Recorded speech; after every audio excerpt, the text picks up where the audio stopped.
If you're the parent of a teen driver, we have a course that will help your teen build the skills and confidence to be a better driver. It's called the Teen Driver Challenge, and that's what we'll be discussing today on this episode of 10-8. 10-8.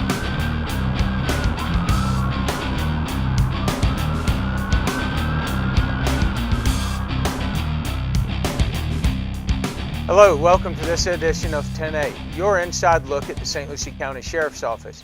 I'm your host, Captain Brian Hester, Commander of the Professional Standards and Community Engagement Division of the St. Lucie County Sheriff's Office. Today our focus will be on a popular program we offer called the Teen Driver Challenge. Our guest today will be Sergeant Ed LeBeau. Before we meet our guest, here's the latest news from the St. Lucie County Sheriff's Office. Recently, the St. Lucie County Sheriff's Office partnered with Project Lifesaver International to provide a service for families of loved ones with special needs. Today I'm pleased to announce that we are partnering with Project Lifesaver International to provide resources for parents and caregivers that will help keep their loved ones safe and make finding them much easier in the event that they wander. Project Lifesaver is a community-based public safety nonprofit organization that provides law enforcement, fire rescue, and caregivers with a solution designed to protect and, when necessary, quickly locate individuals with cognitive disorders. Their mantra is bringing loved ones home.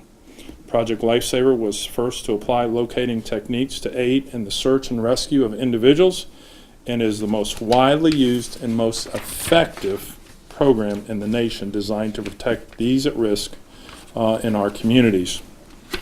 The search times for certified Project Lifesaver agencies have been reduced from hours and potentially days down to minutes. Recovery times for Project Lifesaver agencies average 30 minutes, which is 95% less time than standard operations without Project Lifesaver. Through this partnership, Project Lifesaver will equip our agency with the necessary technologies and provide training for use of the equipment. They will also provide training for our employees on how to better understand cognitive conditions and recognize the behaviors of these members of our community. At this time, I'd like to introduce the founder and president of Project Lifesaver, Chief Gene Saunders. St. Lucie County is the home of headquarters for Project Lifesaver International and has been for approximately 9 years. So this is a culmination of our efforts to provide this service in our home county. 20 years ago, when I was a captain with the Chesapeake, Virginia Police Department and had a number of commands, including search and rescue, we started getting a lot of searches for Alzheimer's patients. We found that we were not very good in recovering them before something tremendous or tragic had happened. Looking at that and trying to better able to locate these people quickly and efficiently, I came across how they track wildlife and decided why couldn't we take that same technology and apply it to people that are at risk. We did that, and that was the start of Project Lifesaver International. We use radio telemetry, which is nothing more than tracking a radio frequency with a receiver with a trained individual. We found it to be very effective, so effective that a lot of other agencies decided that they wanted to start the same program. Within about 2 years of starting the program, I had to make a decision whether I was going to stay with the police department or retire and go with Project Lifesaver full time, and I think you can see the result of that. I took it on full time. I'm very proud that now it is in over 1,600 agencies in all 50 states and 7 provinces in Canada.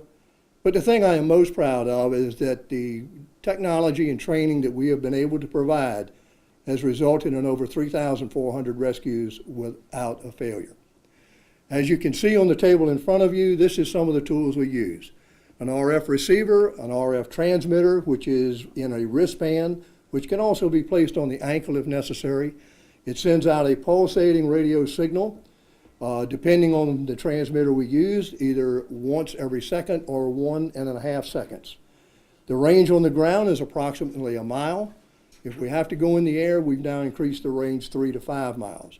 As you can see, we have developed for those units that do not have helicopter access, or if the helicopter is unable to fly during that day, a drone. It is the only drone in the world that is capable of doing this particular function. It works very well and has been used on several occasions. Now, also in deference to your question, we know that a lot of the families that need this kind of protection have a sense of deniability, especially in the Alzheimer's community. The only thing I can say to those families, and I'll say it now and I've said it many, many times before, if your loved one has a tendency to wander, or if you think they're going to wander, now is the time to act. I've heard the statement, well, they've only done it one time. My answer to that is, how many times do you want them to do it? And when is it going to be the last time? You need to act quickly. Now, in autism, we find that that's not necessarily the case. The parents and caregivers are very quick to do something to protect their children. Viewers who see our story today and they have an elderly parent, what do they need to do if they're interested in this? They need to call the St. Lucie Sheriff's Office. They need to get in touch with the Project Lifesaver Coordinator through, I believe it's the Crime Prevention Bureau. We will be training. Now, you got to give the St. Lucie County Sheriff's Office a little bit of time. We're going to be training them the 15th and 16th. Now, I think from what I understand, they're very anxious to kick this off very quickly, so I don't think there's going to be too much lag time behind that when they've got this program in operation.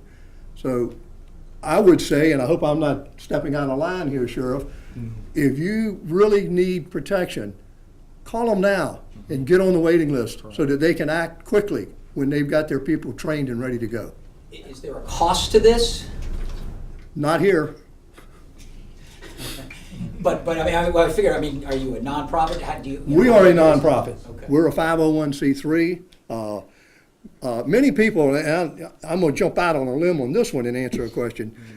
Many people ask me, well, when you started this, why didn't you do it as a for-profit? You could make a lot of money. Well, that's not why I did it. You know, this is a service. We should be providing this as a service. People that are in this type of situation are already strapped to the max with the cost and the incidentals that come along with these type disorders. They don't need any extra added burden.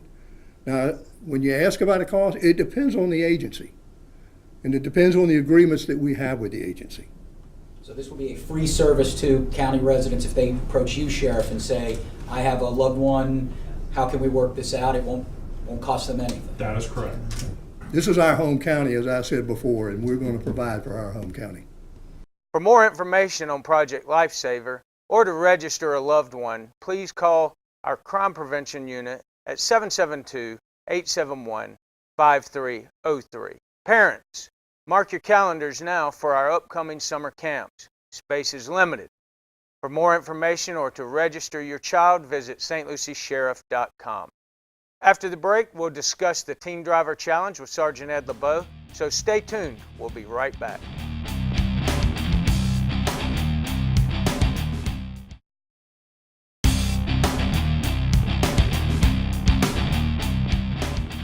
Welcome back. Today we're joined by Sergeant Ed LeBeau from the Criminal Investigations Division of the St. Lucie County Sheriff's Office. Sergeant LeBeau is also the lead driving instructor for the Teen Driver Challenge program. Welcome, Sergeant LeBeau. Thank you, Captain. Tell us a little bit about the Teen Driver Challenge and the history of the program with the St. Lucie County Sheriff's Office.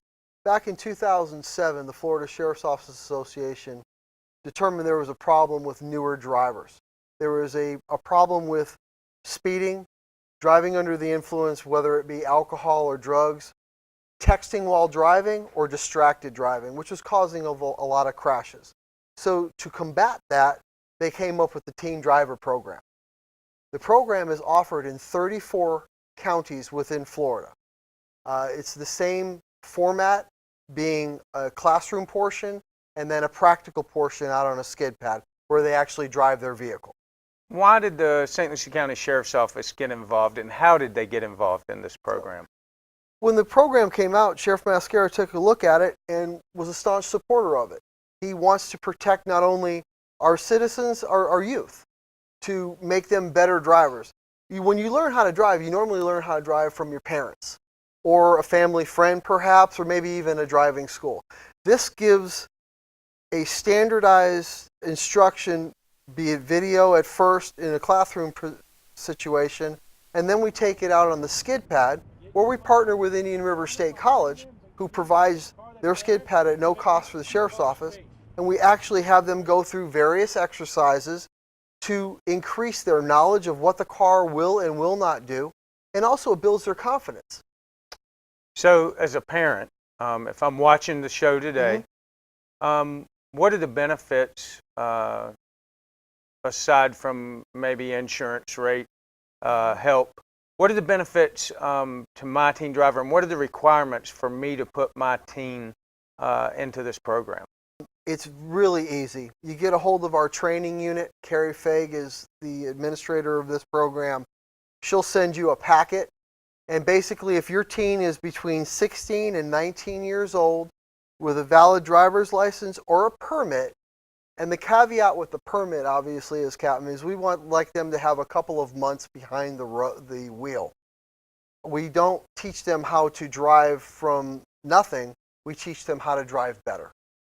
So you're saying that the teens that come into the program, you want them to have been driving for with the parent, with that permit for several months and understand their vehicle. This is not a let's teach you how to drive program, but rather after they learn how to drive, we're teaching them defensive driving and safe driving techniques. Absolutely, Okay. absolutely. We're honing their skills and teaching them more advanced things than they would normally have for a brand new driver. Okay.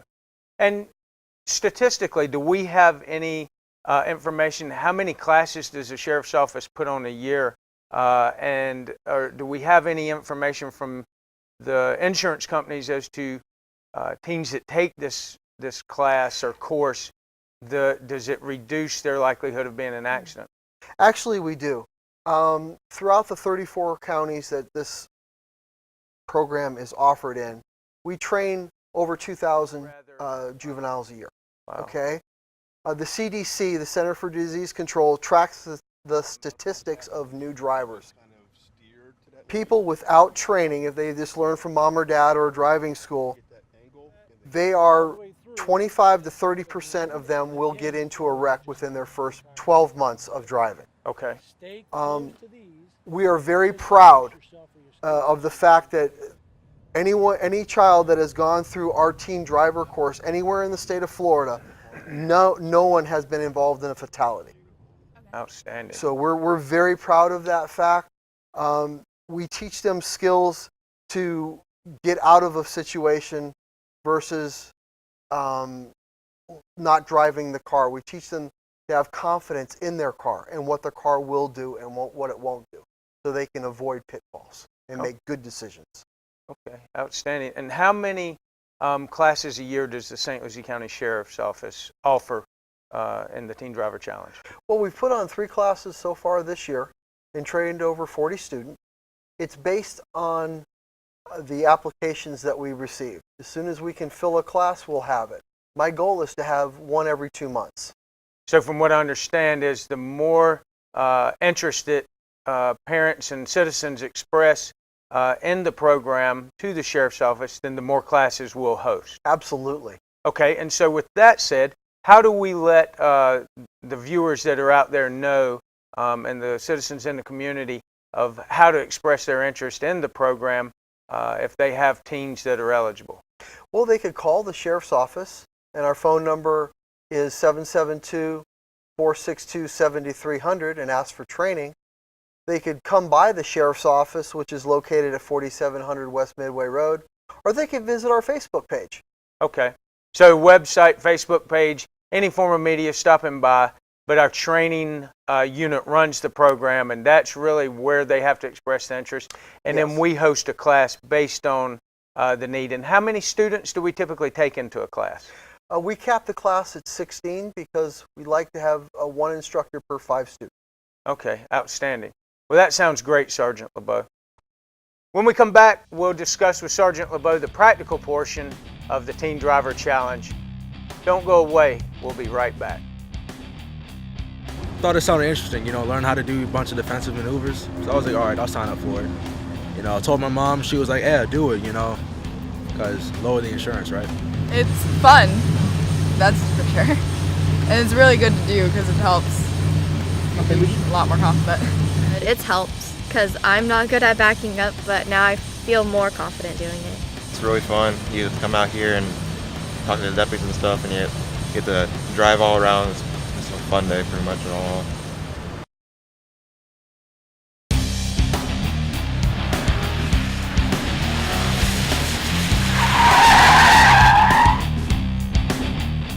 Welcome back to 10A. We've been discussing the Teen Driver Challenge with Sergeant Ed LeBeau, who is our lead instructor for the program. And before the break, we were discussing the classroom portion and how parents could get their teens involved. Now we're going to talk about the practical portion of the program. Walk us through what happens in the practical portion of this program. We're gonna build on the classroom portion of what they were taught and the PowerPoint, and then move it on to real life. The first thing that we teach our students is how to look at the maintenance of their car. We tell them how to check their oil. We show them how to check their hoses, their belts, what corrosion on a battery looks like. We also show them how to check their tires, the tread wear, to see if something is mechanically wrong or if they need to replace their tires or if they're fine. And one of the biggest things is we show them is how to find out what tire pressure belongs in their tires for their vehicle. Because all vehicles are different. And then we show them how to do it, and then they demonstrate that they know how to do it by doing it themselves. They check their own oil and they check their tire pressure and all that. So let me get this straight. These teens and these students, participants, they bring their own vehicles to the skid pad for the practical portion. And that's a big part of it too, Captain, is these are the vehicles that they're used to. So they're more comfortable in this vehicle. If they were used to driving a smaller car, if I put them in an SUV for the practical portion, they're not going to be as confident. And it's a different wheelbase, the turning radius. It does a lot of things to the driver. So we want to make them as comfortable as we can.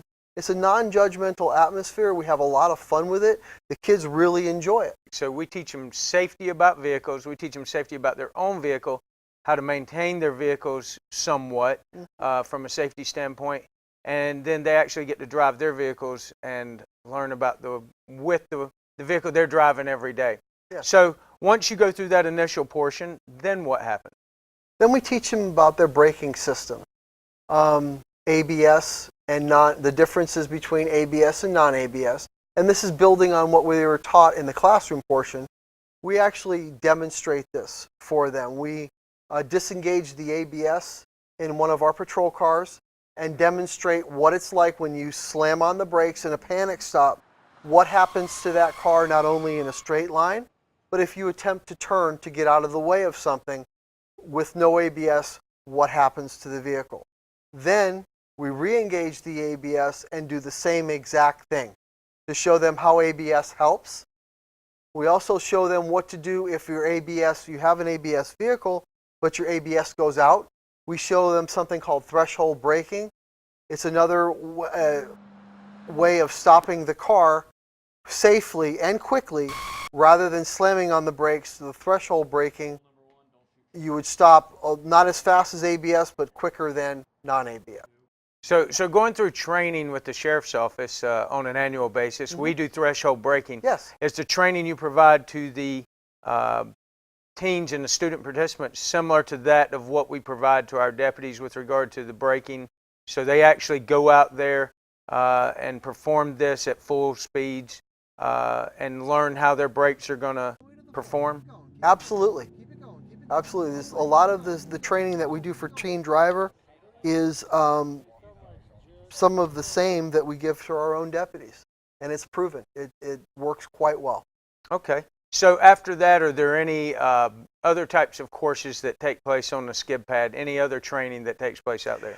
We do a bunch of different practical exercises. One of them is a serpentine, where they'll serpentine through a set of cones forward, and then we have them back through the same serpentine.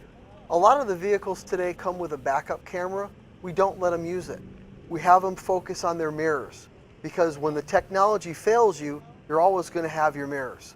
So you can see from the kids that are quite nervous, and once they've mastered that, because we walk along with the car as they're backing up, giving them instruction.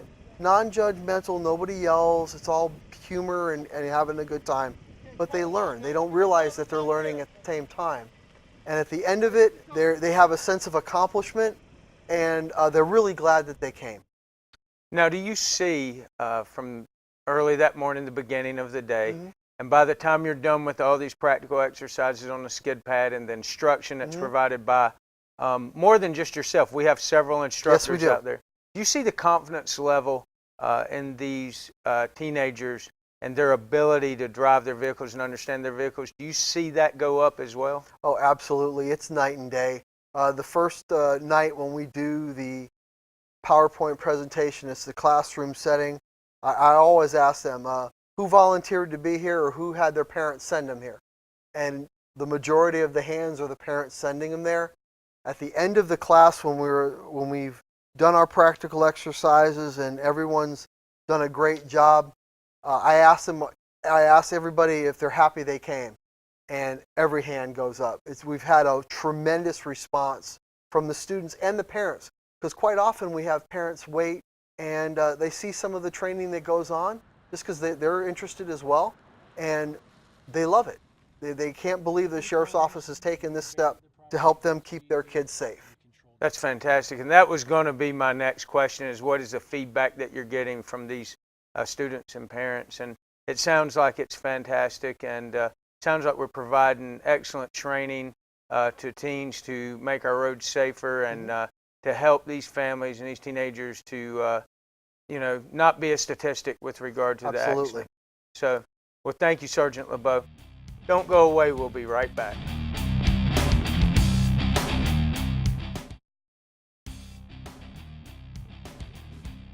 Thanks for making us a part of your day. For more information about the Teen Driver Challenge or other programs your sheriff's office offers, please visit stluciesheriff.com or follow us on social media. So on behalf of Sheriff Ken Mascara and the professionals who proudly serve the citizens of St. Lucie County, we'll see you next time. Take care.